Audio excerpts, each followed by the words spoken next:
All right, ladies and gentlemen, welcome to a slightly different video this time around. I was recently watching PSG and react to a That's Football podcast clip from Lawrence McKenna and Mark Goldbridge, who are, United fans and Liverpool fans, talking about Ligue 1, the Premier League, etc., the Champions League, so on and so forth. And it got me living, and I felt like I need to make a video of my own. And so I'll play the clip in its entirety, and I'll pause it, and I'll give my thoughts on it. And please, guys, if you guys could send this to every single Premier League prem-tard out there, please do spread the word, because this epidemic, it needs to stop. All right, let's get started.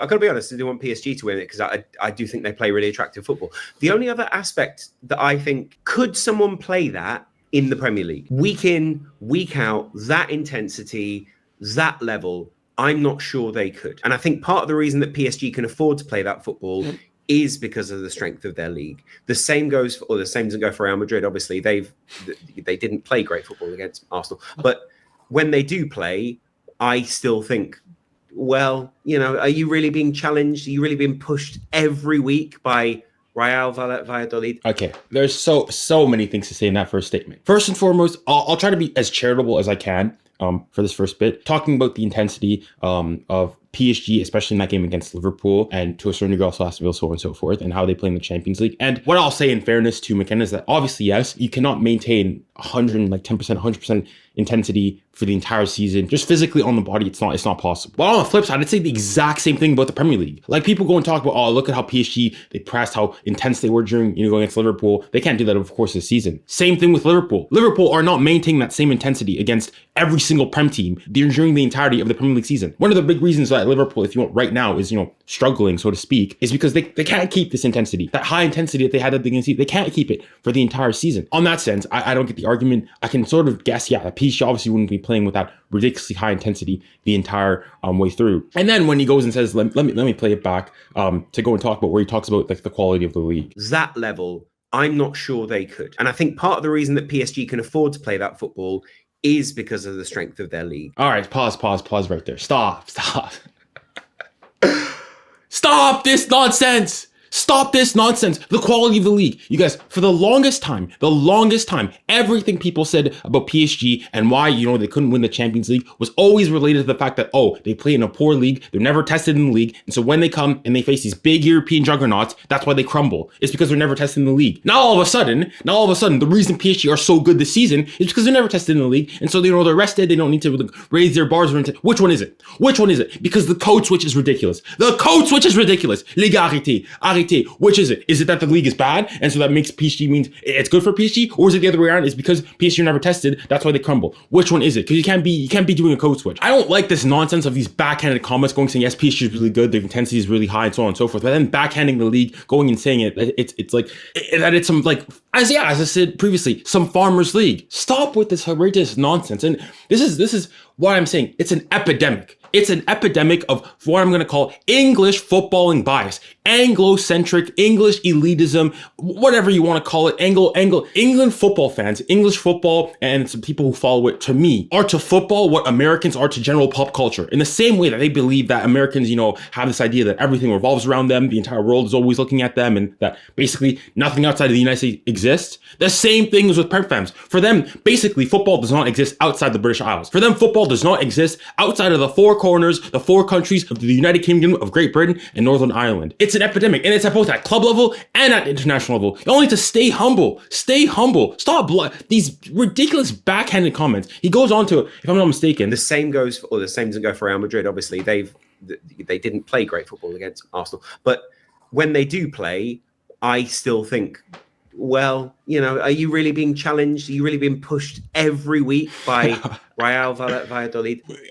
Is Liverpool really being tested when they go and play Ipswich, when they play Leicester, when they play Southampton, the first team of all the European top 5 leagues to be relegated? Be serious. Southampton are on the verge of having one of the worst ever Premier League campaigns by any side. And you're going and telling me, oh yeah, but Real Valladolid in La Liga, Montpellier in France, so on. Get this nonsense, fugazi, hocus pocus, get this out of here. Arrêtez. Stop. The Premier League, nobody is putting into question. The Premier League is definitely the best league. It's the highest quality league. No one is putting that into question. But to make it seem as though it's leaps and bounds across any other league out there, arrêtez, stop this hocus pocus nonsense. I am sick and tired of it. Stay humble. Stay humble. And the worst thing about all of this is that they go and talk about the intensity, so on and so forth afterwards. I'm asking, have you guys ever seen a Ligue 1 game? In the last 2 years, I'm not counting when Messi was there initially, 4 years ago, whatnot, when he made his debut and whatnot. You want to see Messi, outside of Barcelona. I'm talking about in the last 2 seasons. Have you watched the PSG game? Have you watched the Ligue 1 game? Have you watched the Serie A game? Have you watched a Liga game? Bar El Clasico. Have you watched a Bundesliga game? If you haven't, shut up. And I'm not necessarily going to saying this to gatekeep, so on and so forth. For example, I do not watch Bundesliga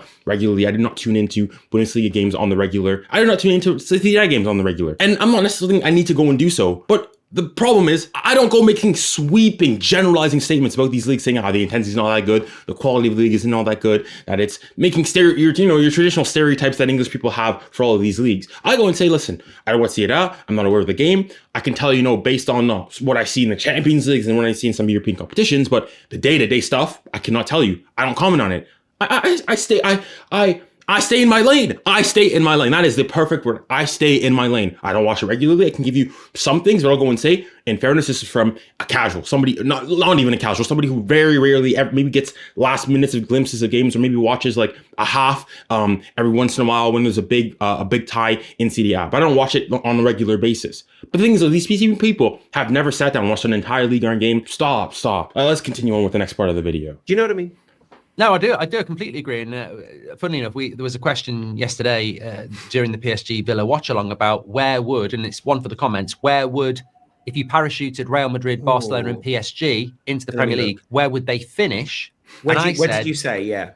I put Barcelona and Real Madrid in the top 4 with Arsenal and Liverpool, but I didn't put PSG in there because of exactly what you said. Would they be There's a second part to the question, but right here, right now, parachuting them in, intensity, you're right.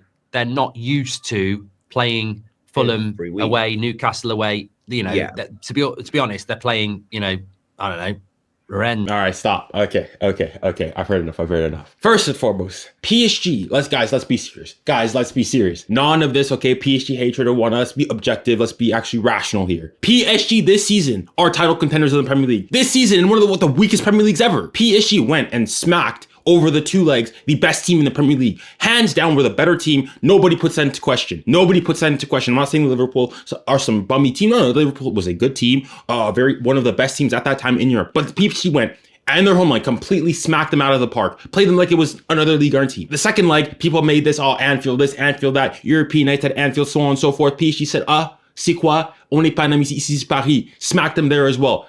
Got the goal. Yes, it was a much tighter affair, of course, but over the course of the game, you can't even go and say, Liverpool dominated and they were unlucky. No, you could say over the tie, it was a fair result. The coach, all the players said it. Arne Slot said it. There's no putting that into question. So now you're telling me that, PSG now in that environment, given how you've seen them play against the best team in the Premier League, that they couldn't go into contend for the title. They wouldn't finish top four in the Prem.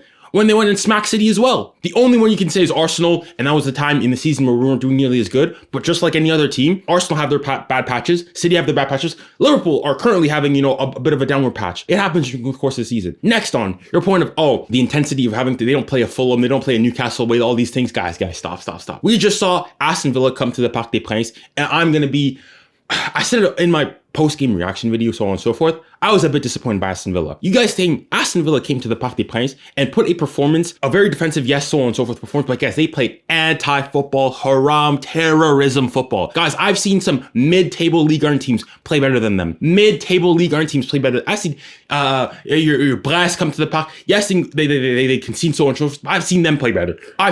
So stop with this nonsense. They have not gone to Fulham away, Newcastle away, Crystal Palace. Guys, stop making it seem as though these teams are all that. They're all cracked up to be. Stop. Arrêtez, stop. You guys need to watch football outside of England. It'll open your eyes. And people are going to go and say automatically this, Ligue 1, this, that, and the other. No. I'm not saying for the Premier League, it's definitely the best league in the world, etc., so on and so forth. But it's not like some country mile, Grand Canyon-esque distance between the two.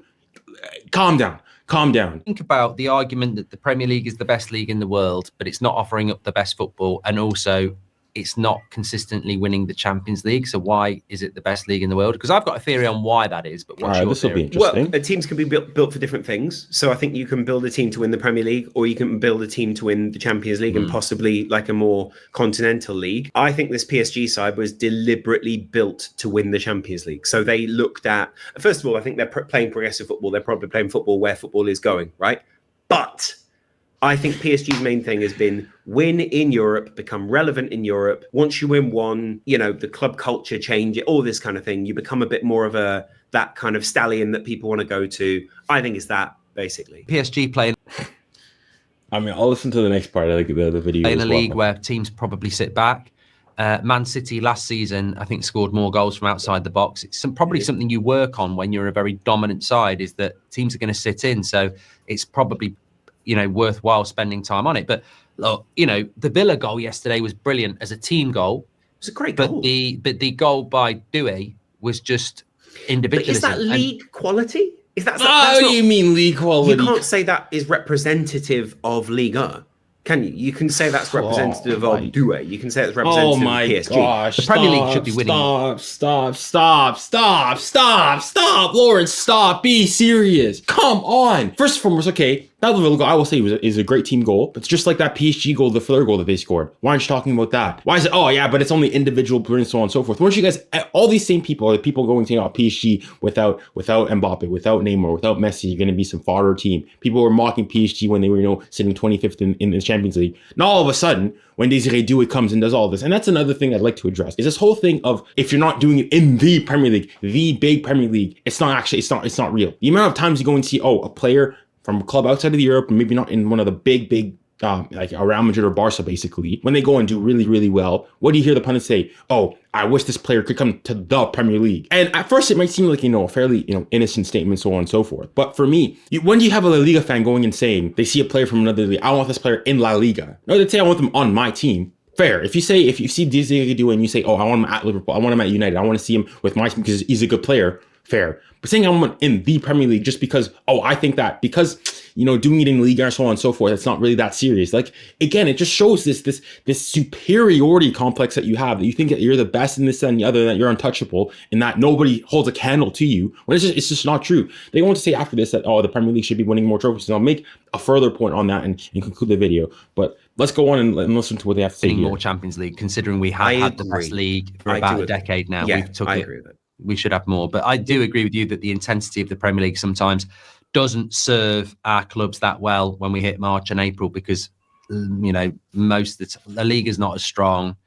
France, Germany, they're not as strong. Again, to go back on this intensity thing, is the average intensity of the Premier League average games, is it the highest? Probably. But wasn't that one of the hallmarks, again, going back to the common argument that was used against PSG, is that the fact that they're never tested the intensity in Liga, it's not really that, which is why they struggle. Well, then the same thing, but now all of a sudden the intensity is good because they're rested, they don't need to, you know, play at 100% all the time. They can play a coast at, you know, an 80% and still get through games. Well, you said the same thing about La Liga, yet Real Madrid have dominated Europe for the last 10 to 15 years. Barcelona have gone and done bits of it. Obviously, English teams, the last, 7 years or so, have actually done pretty well in the Champions League. But the code switch is, for me, is what gets it. Like, this whole thing is like, surely, if you guys have this intensity, you guys are used to it. If the Premier League is all it's cracked up to be, when you go and you play Fulham away, Newcastle away, and these hostile, really intense games, when you go down and play, PSG in the Champions League, it should be a cakewalk, right? If you're going to be consistent, you're going to go and say, PSG can't match this intensity, so on and so forth. Well, then when you go and play a Real Madrid, a Barcelona, a Bayern, an Inter, all these teams who have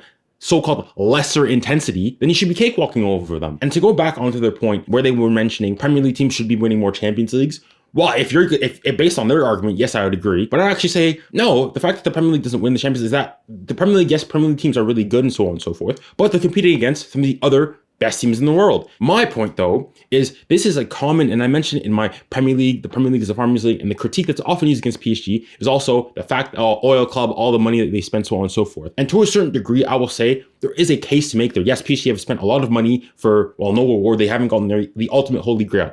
fair. But at the same time, why isn't the same thing levied to Premier League teams? I'm not talking about, as I said in my video, your Chelsea's, the Man City's, in Premier League teams in the Champions League, because at least they're playing against Real Madrid, Barcelona, Bayern, all these PSG who can rival them financially and who can poach the best players, and they're battling for that. I'm talking about in the lesser European competitions, in the Europa League, in the Conference League. Why aren't Premier League teams dominating there? Why is that Sevilla, Villarreal, all these other teams are able to go and do so well in them? Because when you realistically go in there, if you combine all the Premier League teams in those competitions, you put them all together, you put their budgets together, they probably have a combined budget greater than every other team in there combined. And if they still don't dominate, then we stay silent. We don't say anything. Surely Premier League teams should be dominating the Europa League. When Liverpool were there last season, when Arsenal have been there in the past, United, West Ham, Aston Villa, when they've been in these competitions, why aren't they winning it as well? Because you can't go and blast PSG on the one hand for not having won the Champions League when they're competing against Real Madrid, Barcelona, all these teams who are able to rival it. In the case of PSG, things that first and foremost are never ever talked about with PSG is, first and foremost, the reason PSG have to spend so much money is, for one, is the fact of the quality of the league. People are going to go and say this video, oh, Junior's hyping up the glazing, the Ligue 1. No. For me, Ligue 1 is, the fifth league of the European top 5 leagues. And so as a result of that, it means that for PSG to make an attractive offer to a player, they need to, in a certain sense, overspend. The other side that people rarely ever talk about is taxes. It sounds boring, but the fact is that in comparison, PSG and in France, the fact that they play in France, the take-home pay for an equal contract, so to speak, is far, far less in France than it is in the Premier League, for example. And so as a result, you need to pay them more to get the exact same salary as they would get in the Premier League. And all these things combined, PSG are still competing against these big clubs. Even Real Madrid, who have the pull and everything, so on and so forth, they're still competing for the best players. And so PSG,